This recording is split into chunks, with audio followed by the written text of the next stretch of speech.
Shalom, kita berjumpa kembali untuk berdoa dan mendengarkan firman Tuhan malam ini. Saya mengajak kita mempersiapkan hati kita untuk berdoa dan mendengar firman Tuhan. Mari berdoa. Tuhan, malam ini kami menghampiri Engkau dengan syukur dan hormat, karena kasih setiamu senantiasa kami nikmati. Kami akan mendengarkan firman-Mu malam ini.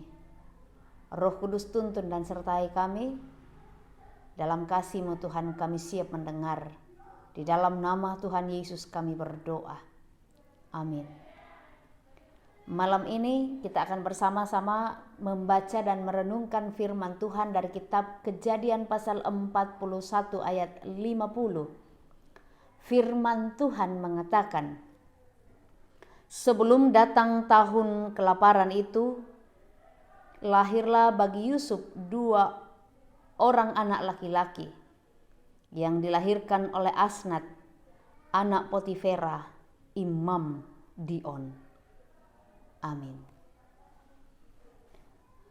Saudara yang kekasih dalam Tuhan, ketika kita memperhatikan kisah perjalanan hidup dari sosok Yusuf dalam pembacaan ini, perjalanan hidup Yusuf itu penuh dengan liku yang begitu diwarnai oleh banyak penderitaan yang ia alami, serta bagaimana perjalanan hidupnya kemudian mempunyai happy ending yang luar biasa. Karena itu, pemazmur mengatakan, kemalangan orang-orang benar banyak, tetapi Tuhan melepaskan dia dari semuanya itu. Dan Yusuf salah satunya. Yusuf mengalami banyak kebahagiaan di akhir hidupnya. Mungkin di sini kita bisa mengatakan dari dalam gelap akan terbit terang. Mengapa? Karena sejak masih kecil, sejak Yusuf masih tinggal di rumah, Yusuf sudah harus mengalami penderitaan dalam hidupnya oleh karena mimpi-mimpinya. Mana lagi perlakuan istimewa ayahnya yang kemudian membuat saudara-saudaranya membenci Yusuf. Dan bahkan saudaranya berkeinginan untuk membunuh Yusuf itu. Yusuf pun dibuang ke dalam sumur kering, kemudian dijual ke Mesir kepada Potifar. Berakhirkah penderitaan Yusuf di situ? Tidak. Di rumah Potifar, Yusuf justru difitnah secara keji oleh istri Potifar sehingga dia harus dijebloskan ke dalam penjara. Nah, di dalam penjara inilah Yusuf bertemu dengan sang juru roti dan juru minum Firaun yang juga bersama-sama dengan Yusuf di penjara. Yusuf mengartikan mimpi kedua hamba Firaun tersebut. Suatu kali bermimpilah Firaun dan tidak ada seorang pun orang-orang yang pintar ketika itu yang ada di Mesir yang sanggup mengartikan arti mimpi sang Firaun itu.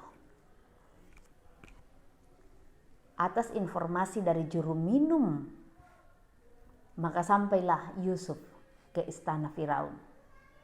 Dengan hikmat Tuhan, Yusuf mengartikan mimpi sang Firaun, sang raja ini, hingga sampai akhirnya ia diangkat menjadi penguasa di tanah Mesir.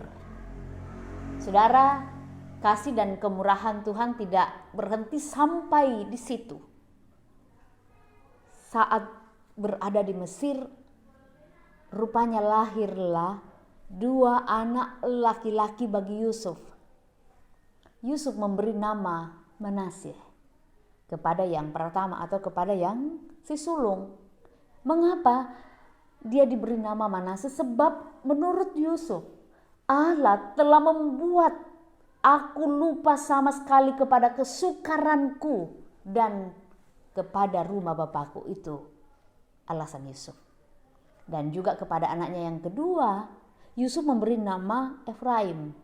Mengapa? Karena menurut Yusuf katanya, Allah membuat aku mendapat anak dalam negeri kesengsaraanku. Dalam ayat 51 dan 52 ada pasal 41 pembacaan kita malam ini.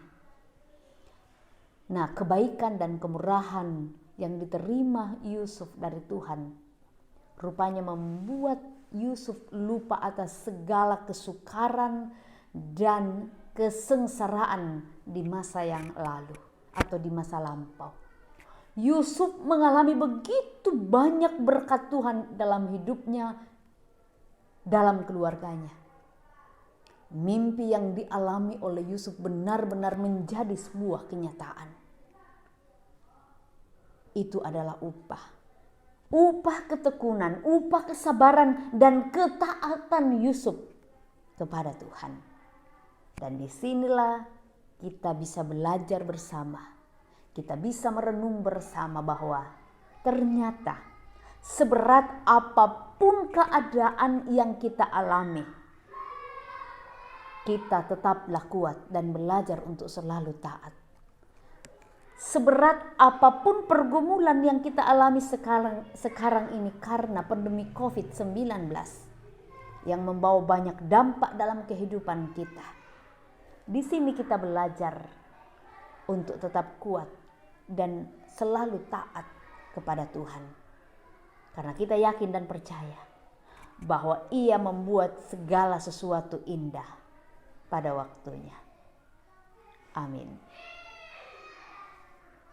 Baik, kita bersyukur kepada Tuhan. Mari bersama kita berdoa. Tuhan, kami puji dan agungkan nama-Mu. Betapa Engkau mengajarkan kami Tuhan, bahwa seberat apapun perjalanan hidup yang kami alami, pergumulan hidup yang kami lalui, tapi Tuhan tidak pernah membiarkan kami. Tuhan senantiasa mengajarkan kami supaya kami seperti Yusuf selalu taat hanya kepada Tuhan. Karena itu jadikan kami sebagai anak-anak-Mu yang terus taat, sekalipun kami mengalami mungkin banyak cobaan hidup. Tetapi kami yakin kepada Tuhan bahwa ketika kami senantiasa taat kepadamu, Engkau senantiasa mencurahkan setiap berkat yang kami butuhkan dalam kehidupan kami ini. Malam ini sebelum kami beristirahat malam Tuhan, kami berdoa kiranya Engkau bersama-sama dengan seluruh jemaat-Mu di Jemaat Dadi dalam berbagai gumul juang mereka. Tuhan yang hadir, Tuhan yang menopang mereka. Ketika mereka bekerja, kami percaya Tuhan bahwa melalui permohonan kami malam ini Engkau akan memberi kekuatan dan kesehatan bagi seluruh jemaat-Mu. Kami doakan orang tua kami yang lansia, Tuhan kiranya Engkau bersama-sama dengan mereka dalam ketuaan mereka, supaya mereka tetap berpengharapan pada Tuhan. Ketika mereka sakit Tuhan, kami percaya Tuhan yang akan bersama-sama dengan mereka, memulihkan mereka, menguatkan mereka sehingga mereka kembali sehat. Juga Tuhan kami bersyukur pada hari ini, beberapa anggota jemaat-Mu pada hari ini di Jemaat Dadi merasakan sukacita karena pertambahan usia. Kami bersyukur Tuhan bersama saudara-saudara kekasih kami, Arthur S., Ardi Petra Topayung, Abraham S.L., dan Gary Immanuel. Sukacita Tuhan telah anugerahkan lewat pertambahan usia bagi mereka. Sempurnakan sukacita mereka, beri mereka umur panjang Tuhan. Biarlah mereka senantiasa sehat dalam kehidupan mereka, sukses senantiasa menyertai kehidupan mereka Tuhan, dan mereka selalu taat dan bersyukur kepadamu. Bapa di sorga, jaga kami malam ini. Kami menyerahkan seluruh perjalanan kehidupan kami untuk dituntun dan dikuasai oleh Tuhan. Di dalam nama Tuhan Yesus kami berdoa. Amin. Saudara, demikian doa dan perenungan firman Tuhan malam ini. Terima kasih untuk kebersamaan kita pada malam ini. Tuhan memberkati seluruh jemaat Tuhan. Bongi melo lako kita solanasang.